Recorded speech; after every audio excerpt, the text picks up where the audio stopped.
দেশের নির্বাচন প্রশ্নবিদ্ধের সাধ্য কারণে পিআর সরকারের বিষয় নয় বলেছেন প্রেস সচিব। রাতে নিউ ইয়র্ক যাচ্ছেন প্রধান উপদেষ্টা। চূড়ান্ত নিষিদ্ধ করে আওয়ামী লীগের বিচার দাবি নাহিদের। অবৈধ সংগঠনের মিছিল থেকে গ্রেফতার করলে পুরস্কারের তথ্যে ভিন্ন মত পুলিশের। দুদকের খোঁজে আরো 5 দেশে সাইফুজ্জামানের সম্পদ। অর্থ পাচারের 23 বস্তা নথি জব্দ। টিউলিপ বাংলাদেশের নিয়মিত করদাতাও।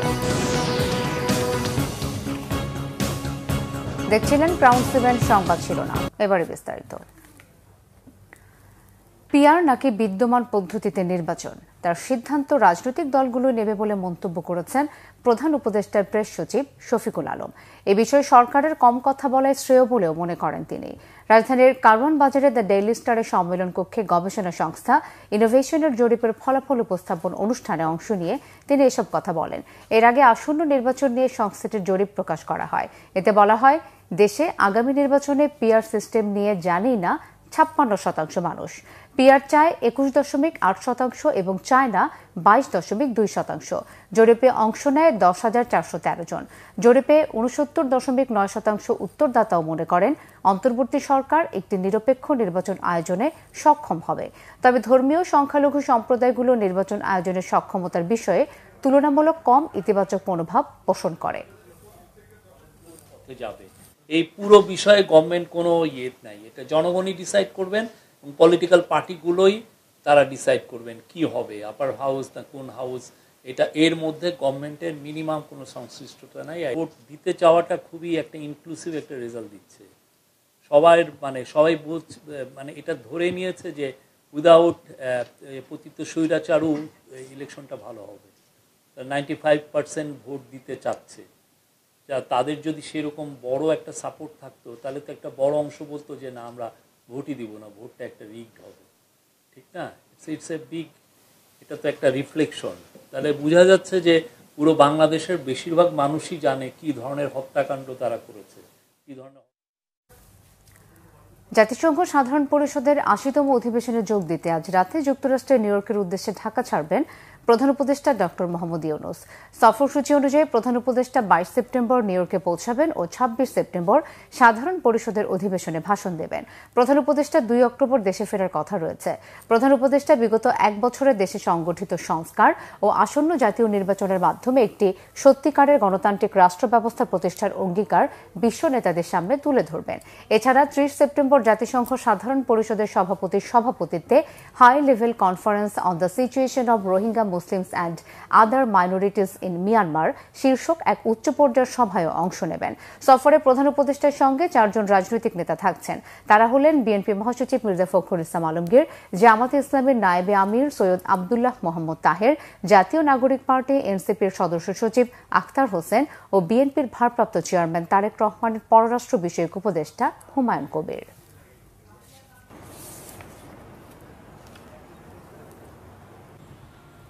নির্বাহী আদেশে কার্যক্রম নিষিদ্ধ করে আওয়ামী লীগকে ঠেকানো যাবে না, তাই বিচারের মাধ্যমে এই দলটিকে স্থায়ীভাবে নিষিদ্ধ করতে আন্তর্জাতিক অপরাধ ট্রাইব্যুনালের কাছে দাবি জানিয়েছেন এনসিপির আহ্বায়ক নাহিদ ইসলাম। ক্ষমতাচ্যুত প্রধানমন্ত্রী শেখ হাসিনার বিরুদ্ধে সাক্ষ্য প্রদানকারী জুলাই গণঅভ্যুত্থানের অন্যতম নায়ক নাহিদ ইসলামের জেরা শেষ হয়েছে রবিবার। শেখ হাসিনা ও সাবেক স্বরাষ্ট্রমন্ত্রী আসাদুজ্জামান খান কামালের পক্ষে রাষ্ট্রনিযুক্ত আইনজীবী মোহাম্মদ আমির হোসেন তাকে জেরা করেন।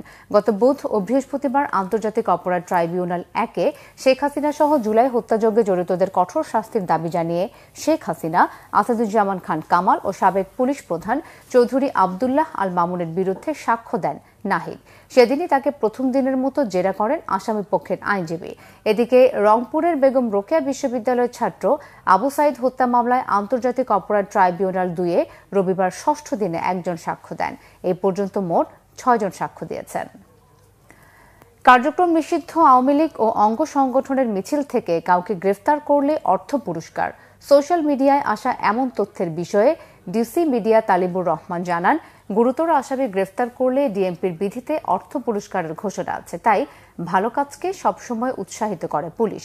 শনিবার রাতে রাজধানীর বিভিন্ন জায়গায় অভিযান চালিয়ে কার্যক্রম নিষিদ্ধ আওয়ামী লীগ ও এর অঙ্গ সংগঠনের 8 নেতাকর্মীকে গ্রেফতার করেছে গোয়েন্দা পুলিশ।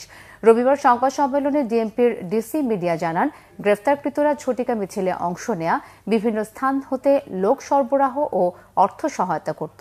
মোহাম্মদপুর থেকে পুলিশের 3 ঊর্ধ্বতন কর্মকর্তার কাজে সন্তুষ্ট না হওয়ায় তাদের ডিএমপি সদর দপ্তরে সংযুক্ত করার কথাও জানান তিনি।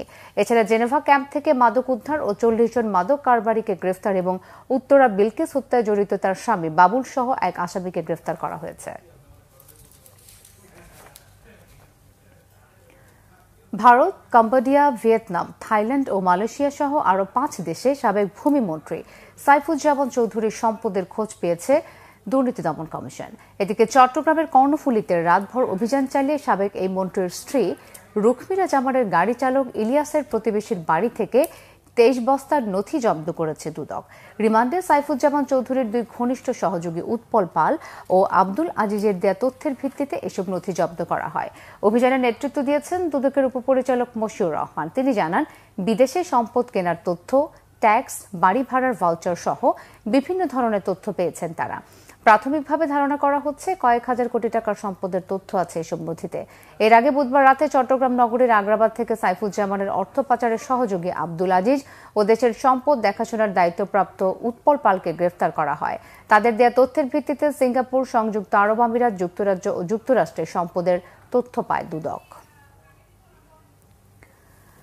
যুক্তরাজ্যের ক্ষমতাসীন লেবার পার্টির পার্লামেন্ট সদস্য টিউলিপ সিদ্দিকের কেবল বাংলাদেশের জাতীয় পরিচয়পত্র ও পাসপোর্টই ছিল না, তিনি এই দেশের একজন নিয়মিত করদাতাও ছিলেন। বাংলাদেশের একটি গণমাধ্যমের অনুসন্ধানে পাওয়া গেছে, টিউলিপ অন্তত 1 দশক ধরে নিয়মিত আয়কর বিবরণী জমা দিয়েছেন। সেখানে আয়ের খাত হিসেবে ব্যবসা বা পেশার বিষয়টিও উল্লেখ করেছেন। নির্দিষ্ট ব্যবসা বা পেশার কথা না উল্লেখ থাকলেও একটি অর্থ বছরে মাছের ব্যবসার কথা উল্লেখ করেছেন তিনি। টিউলিপের নামে ঢাকার গুলশানে একটি ফ্ল্যাটও রয়েছে, কিন্তু আয়কর নথিতে ওই ফ্ল্যাটের কথা তিনি উল্লেখ করেননি।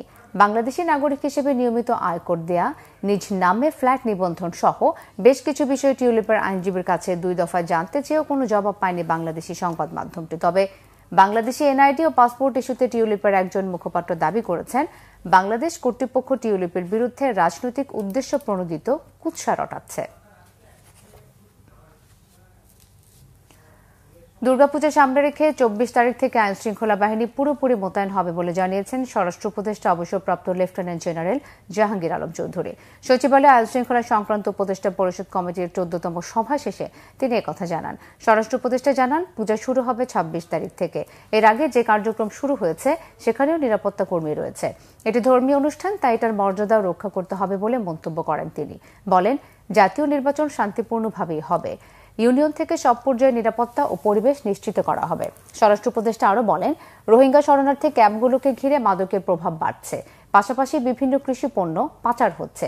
দেশ থেকে যায় ভালো পণ্য, আসে মাদক, তবে মাদক ব্যাপক হারে ধরা পড়ছে।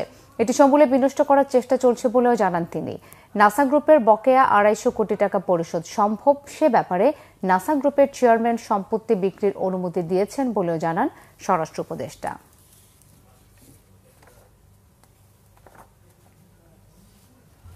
শুভ মহালয়া আজ ভোরে চণ্ডীপাঠের মধ্য দিয়ে দিনক্ষণ গণনা শুরু হয়েছে সনাতন ধর্মাবলম্বীদের সবথেকে বড় উৎসব দুর্গাপূজার।